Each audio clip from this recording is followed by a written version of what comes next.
1989. Before these fucking dicks were born, man. Yeah, that's me and my brother were like, I was maybe 5, he's 8 maybe, but yeah, there's a WWF tape, and there was a Hulk Hogan song, like, you know, that song. There's a song. Probably like Shawn Michaels, the sexy man. Shawn Michaels. You know, I actually. Pre-Shawn Michaels, there was sexy. Grab them cakes.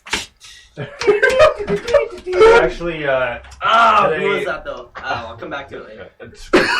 Today at work is actually, I had gone out for cigarettes, walking back inside, and I shit you not, these guys passing were actually talking about Shawn Michaels. Because, man, do you remember WF? Remember Shawn Michaels? Like, really? What the fuck? Oh, yeah. Too sexy, Shawn Michaels. Remember Brett Michaels, though? Yeah. Oh, yeah. Every rose has its thorn. No, it's all about that Todd Rundgren. Talk dirty to me. Hello, it's me.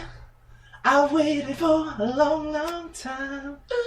Anyways, sorry about throwing dad rock at you here. Dad rock. We're all about dads. I am a dad rocker. So, obviously, I had touched on some stories, but as a whole, where do you? I mean, this is kind of putting the spot. But if you guys had to name at least, let's say, I'm going to ask for 3, but if you can at least name one influence each, like who would it be? The kind of influence you the most, not just as a band, but as a musician. Okay, you go first. Robbo. I'm gonna have to say my biggest. Actually, I have 2 big influences. If I can shred that on you here. Jay Retard and Paul Westerberg. Paul Westerberg hugely, I think so. I mean, that guy has done everything in his career that I would probably aspire to do, as in terms of actually like breaking through mainstream and not changing his style in such a way that it alienated him from the mainstream or in the mainstream. Right. And Jay Retard did the same thing before he passed away, so I got to admire somebody that stuck to their guns and still broke through, you know? Absolutely. Yeah.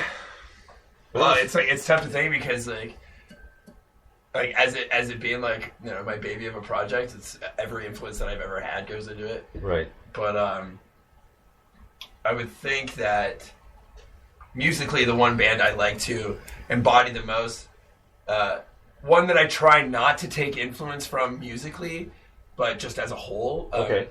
And one of the only bands I could compare us to is the Smashing Pumpkins. Mm-hmm. And then Like original lineup. Yeah. Okay.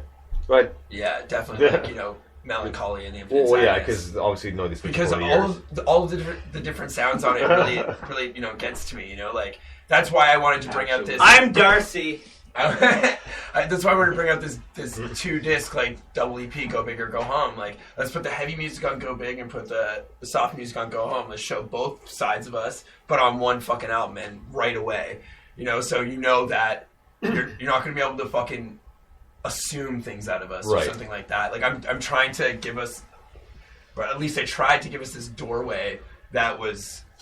Or like a garage door. I'm like a garage door, you know what I mean? But Smash Pumpkins is probably, you know, it's the one thing. Vocally, the band Him and Billy Vallow, like, and like style wise in general, like, I don't know, everything about that band. Like, you could probably look at me and be like, yo, that guy likes Him. Clearly, you know. You know, quickly on the Pumpkins, I mean, they were like kind of the big leader in that scene because in '92, pretty much that's when I was a teenager. I'm 36 right now. Oh yeah. So I mean, that was like what I pretty much predominantly grew up on. Right, was that whole grunge scene, and I remember that came out as a double CD too, and just hoping to get enough money for Christmas to go and buy it. So at the time, it was like $26, right? You know, like, and I wanted it badly. I mean, I had all the others. Like, I mean, and like.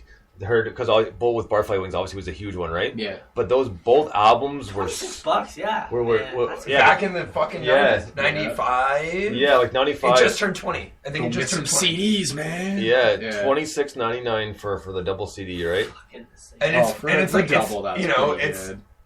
I'm gonna say this. It's like it's not flawless, but the flaws make it. You know what I mean? Yeah. Like you can't just say it's a flawless album, but even though those flaws are what make it seem like human still. You know, like that was the best thing about Siamese Dream, and one of the reasons that I like I wanted to project this image. Like we were taking the album cover picture today for Friends that comes out next week or whatever. Right.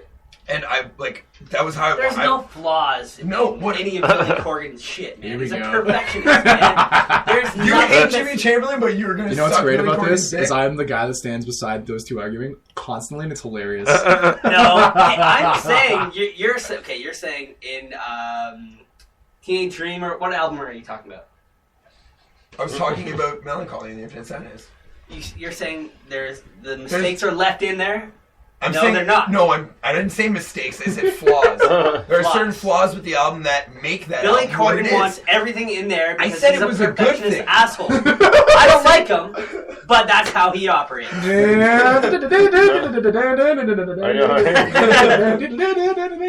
that? This is Simon Cycles. Our album, there's a lot of mistakes left in. Not fucking anything by Smashing Pumpkins. Everything there is That's not true at all. premeditated. That's not true at all. Okay. Now, what's your A ranking? lot of those songs are jams too. Okay, do you want me to say my? Go ahead, Luke. Yeah. Okay, Yeah. so Yeah, my it's your turn. influences. My influences are whatever Joe. Well, okay, because that wasn't gonna be funny. Okay, I'll see. Can we edit that? You know. Am I on the radio right now? Or Yeah, you on the radio. Am I on the radio right now? Yeah. Fine. You've been Okay. live Is for this a thing while. on? Come on. Okay, number one influence I have to say. Who do you guys think I'm gonna say? Strung out. Yes, strung out. Jordan Burns is the best fucking drummer known to man. Everyone's gonna be like, no, well, what about Neil Peart? Neil Peart's the best drummer known to man. Whoa! Tell us Okay, what you wait. really feel. Alright, Kick his ass. don't see hold back. that? Don't hold back, Luke. Let me explain. Let me explain. And also, you know what? Who else I hate as a drummer? Travis Barker. Travis Barker's the best drummer. He's really fast. He can do fast rolls. Fuck Luke you. doesn't have influences. He hates everyone. Yeah, Yeah, so my Jimmy Chamberlain, yet is like pretty much Jimmy No, Chamberlain. I really like Jimmy Chamberlain. You hate him though. No, I don't. You hate always him. say you hate him. I don't hate him. He always says Guys, he but hates him. can The drummer for Smashing Pumpkins. I'll You hate him. guys, can I let's just calm down. Let me Finish. Let me Please, finish can my I answer. finish? I just want to finish my I'm answer. gonna let you finish, but All right. my interruption was better than yours. Okay, finish. It was your intro. It was much better than mine. Your turn. But okay, so yeah, Jordan Burns from Strung Out, because he's like the first drummer that I learned like the fucking wicked ass fucking rolls around the tom, just a relentless pace, and he's one of these drummers who like actually hit the fucking drums. They're not just like pussy tapping like.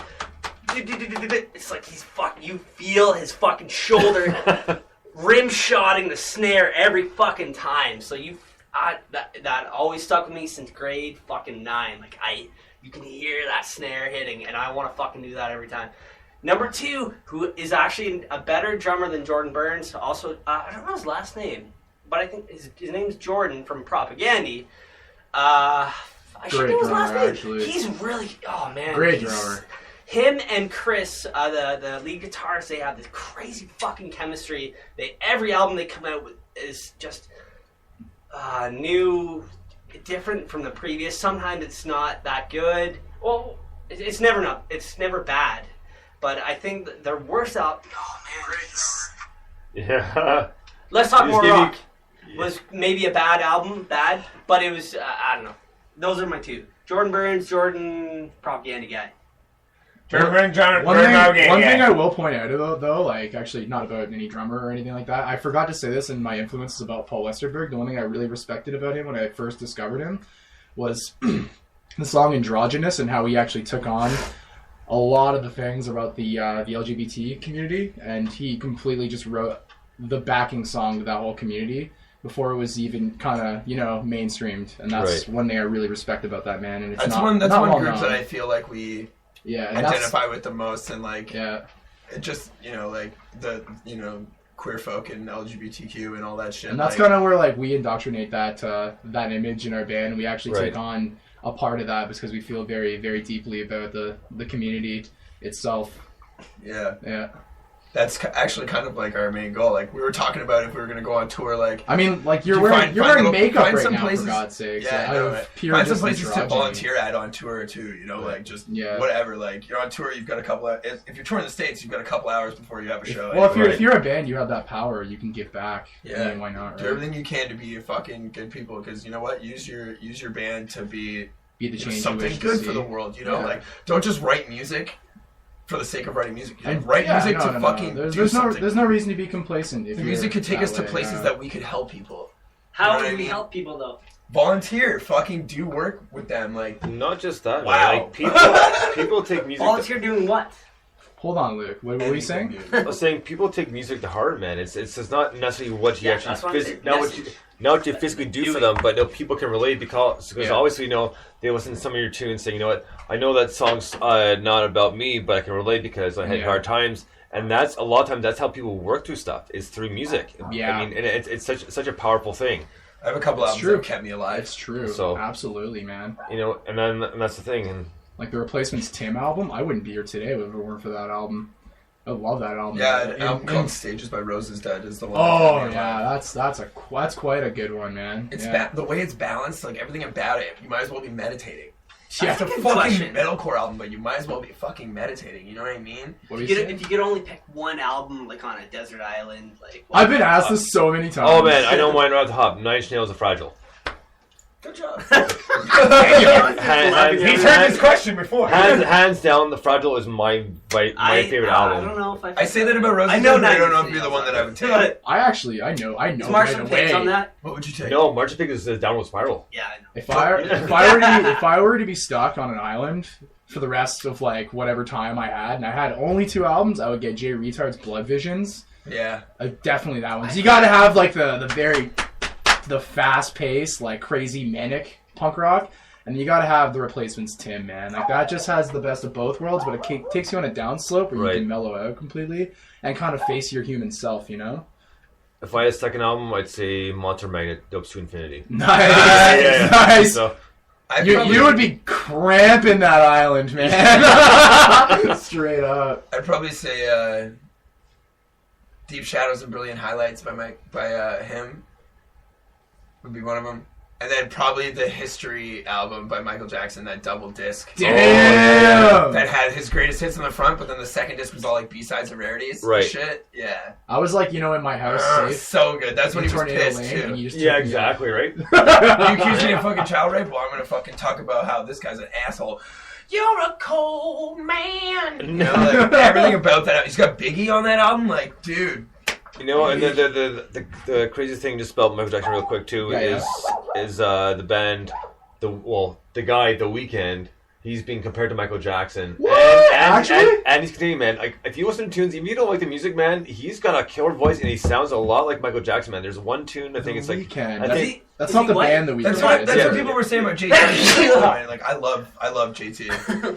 What did you? it's just the say, song boy? like In the Night and I said, I Can't Feel My Face. Those songs. I know. Yeah. It's a guy. I mean, it's like dance music, I guess. Like I don't know. Like You know what's funny about you mentioning that? I actually was in Grooves recently, and a good friend of mine from Montreal, he's a solo garage rock artist, Right. a one-man band called Paul Jacobs. Okay. Everybody check him out. He's great. He's from Montreal. Best moment I had record shopping one time was I pulled out a Weekend record, and there was Paul Jacobs, who's a good friend of mine, and his girlfriend on the cover of one of their records, actually. No and she way. was, I'm not kidding you, she was doing Are like you a talking about three- the punk band or the pop artist? the pop artist. artist, yeah. The pop artist. And literally a 3-frame of this girl in every scenario. Like, she's a model, right? Right. So it was just the most, like, daunting moment. I looked at the cashier and I was like, you realize this is a friend of mine, right? And they're like, what? Really? And I was like, Hey, I gotta guys, put this I back. know Hey, did you Yeah. guys know I know this guy? It's pretty ridiculous, but the really, really cool relative pop artist you brought up, man. I'm glad you did. That's really cool. I I didn't guess know like you knew them. and the point is, he's like, no, he really does, and he does sound pretty cool. Like I'm not a huge fan of music, but he does sound a lot Oh, he like brings Michael it, though, man. And Yeah. they're, I mean, It's not good tunes. I yeah, haven't not heard the- a lot of it, but like they're good tunes. Yeah. not the huge fan of the Grammys, but he's nominated for 7 Grammys. No way. Yeah. From Toronto? Actually? From Toronto, yeah. What? So you know, Canada still got that bomb shit, you know. so Drake can suck it, you know. But so Sakit. let's get into more music here. And I've almost got something posted because Luke, man, you give me gold talking about your drummer. So I'm just waiting for don't finish posting the Instagram. So it'll be up on Facebook and Twitter very, very soon. No, I can't wait. What? Love it. I recorded part of your little speech about drummers and getting Neil Perkin. Suck it.